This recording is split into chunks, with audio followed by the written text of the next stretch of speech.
tous, bienvenue pour Ici l'Europe au Parlement européen parce que nous avons voyagé jusqu'à Bruxelles.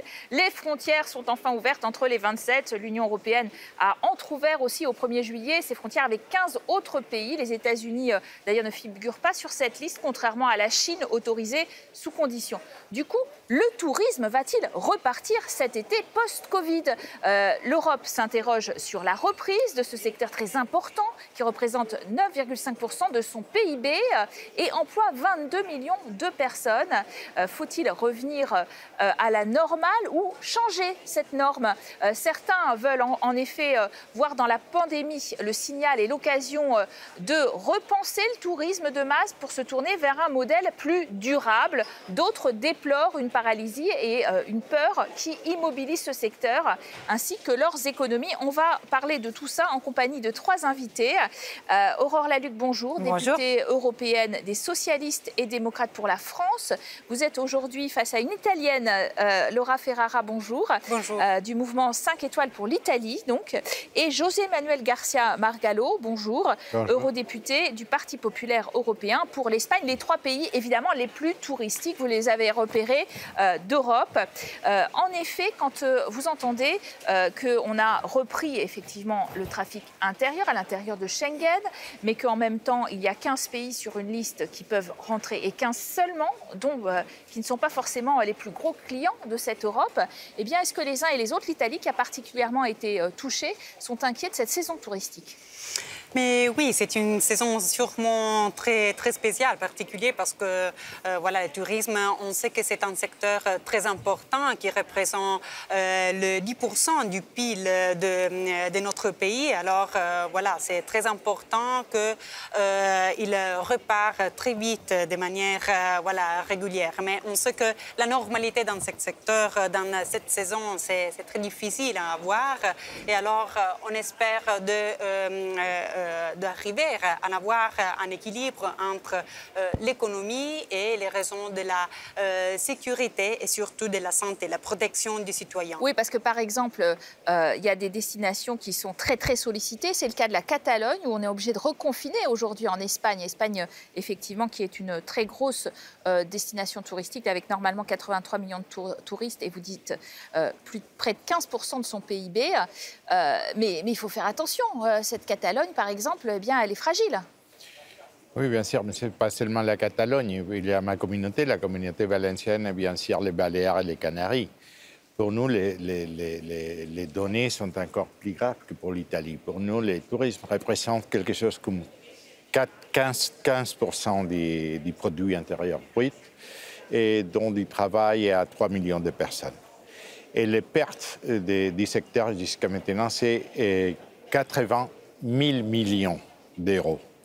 Tant que les aides publiques qui ont été accordées par le gouvernement n'arrivent qu'à 3% des entrées de l'année dernière et moins de la 25% des aides françaises. Alors c'était une situation très sérieuse, c'est une crise de confiance. Alors, il faut récupérer la confiance, éliminer les craintes des gens d'avoir des maladies ou de trouver des problèmes dans les hôtels, dans les avions et tout ça.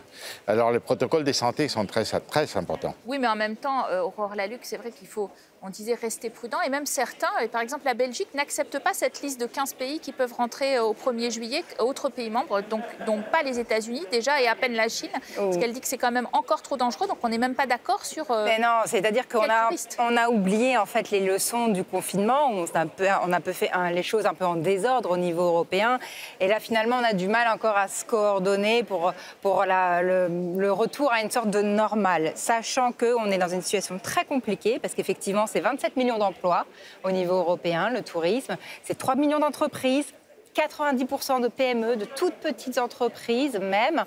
L'OCDE nous dit au niveau mondial, attention, on va avoir une perte sur le secteur de l'ordre de 45 à 70%. Et en même temps, il faut qu'on fasse attention, avant toute chose, à éviter une seconde vague. Quand on voit par exemple un pays comme le Portugal, grosse destination, tout le monde se rue vers Lisbonne et en même temps, le Portugal craint une seconde vague, reconfine à certains endroits. Donc ça veut dire qu'il va falloir faire très attention sur l'avenir du tourisme et c'est la fin de la normalité en fait. On parlait de la normalité normalité, c'est la fin de la normalité. Il va nous falloir penser les choses très différemment d'un point de vue économique, sanitaire et puis probablement écologique aussi. Mais alors, écologique, votre présidente de commission, Karima Delli, est une verte précisément pour le tourisme, qui, elle, considère qu'il faut pourfendre le tourisme de masse. C'en est fini, 33 millions de visiteurs annuels à Venise sur des bateaux de croisière géants. Est-ce qu'il ne faut pas aussi repenser ce tourisme complètement ? Bon, c'est sûr que dans le bref période, il faut sûrement le repenser. Il faut repenser avoir un tourisme durable, un tourisme qui va à la découverte du territoire à l'intérieur. Par exemple, moi, j'aime voyager, mais cette année, je resterai chez moi, à ma maison, parce que c'est sûr que même pour la santé, n'est pas vraiment très facile à voyager et à se déplacer. Et c'est très important alors avoir une typologie de tourisme durable, même pour l'environnement. C'est très important parce qu'on a vu comme dans cette période où on s'est arrêté la plupart des voyages, des transports et tout ça, comment l'environnement a bénéficié de ça. Après, dans le longue période, on verra si petit à petit, on peut reprendre aussi la typologie de tourisme qu'on avait à l'intérieur. Oui, parce que votre voisin n'a l'air pas du tout d'accord. Quand on lui dit stop au tourisme de masse, pour l'Espagne, ça a l'air vital. Hein. Ah, mais ça, c'est impossible d'arrêter, quoi. Il y a les gens qui veulent prendre ses vacances et veulent prendre ses vacances là où ils sont été. Alors, je crois qu'il faut distinguer des phases. Et la phase de résistance qui va durer jusqu'à l'été prochain, 2021, et puis une étape de reconversion. Mais ça ne veut pas dire de terminer avec des tourismes de masse. Peut-être qu'il faudra faire des changements dans les hôtels et tout ça pour être plus écolo. Mais il y aura toujours du monde qui iront dans les mêmes destins. Sinon, ils iront ailleurs. Hein. On n'est pas seul dans le monde. Hein. Mais le cas très concret de ces croisières géantes, effectivement, avec des millions de visiteurs sur les côtes, en effet, de la Méditerranée, et puis le cas aussi très concret, en France, on a essayé d'interdire les vols intérieurs, et puis c'est pas possible à une certaine distance, effectivement. Les compagnies aériennes ne sont pas d'accord. Donc, est-ce que ça, c'est souhaitable de faire davantage pression sur la façon dont on fait ce tourisme? Il va falloir le faire parce que dans un premier temps, de toute façon, la façon dont on va faire du tourisme va changer. On ne va pas pouvoir voyager comme avant, ne serait-ce parce qu'il va nous falloir des distanciations sociales, etc. Parce que de toute façon, on n'aura pas un vaccin tout de suite. Donc ça, c'est un premier point. De toute façon, il change déjà ce tourisme, qu'on le veuille ou non. Donc autant en profiter pour le réorienter, de passer du tout quantitatif au qualitatif finalement. Parce qu'en Europe, l'une des premières causes de perte de biodiversité, ça fait partie, c'est le tourisme de masse qui prend beaucoup sur les terres, qui est relativement peu respectueux de l'environnement. Or, la crise qu'on vient de vivre aujourd'hui, c'est une crise environnementale aussi. Rappelons-nous d'où elle vient. Elle vient du fait que l'être humain prend trop de place sur la planète et qu'il n'y a plus assez de zones tampons naturelles entre certaines espèces animales et nous, tout simplement, et qu'il y a des virus qui traversent. Donc, à un moment, il va falloir qu'on arrive, je crois on était arrivé à un modèle à bout de souffle. Et on le voyait bien, d'ailleurs, en Italie, à Venise, tout le monde commençait à dire quand même les paquebots, ils sont en train, finalement, de tuer la poule aux œufs d'or. Ils sont en train de détruire, d'abîmer, du moins, traverser la ville, d'ailleurs. D'abîmer Venise.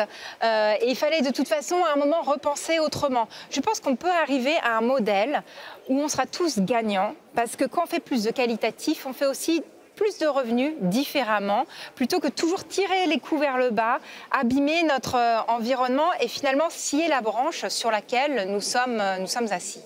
Est-ce qu'on est en train de prendre de nouvelles habitudes ou, comme le disent les croisiéristes, justement, non, en fait, les touristes sont en train de revenir cet été et c'est très bien, sachant qu'on leur reproche aussi d'avoir contribué parfois à la pandémie en cachant des personnels malades sur les pontons, etc.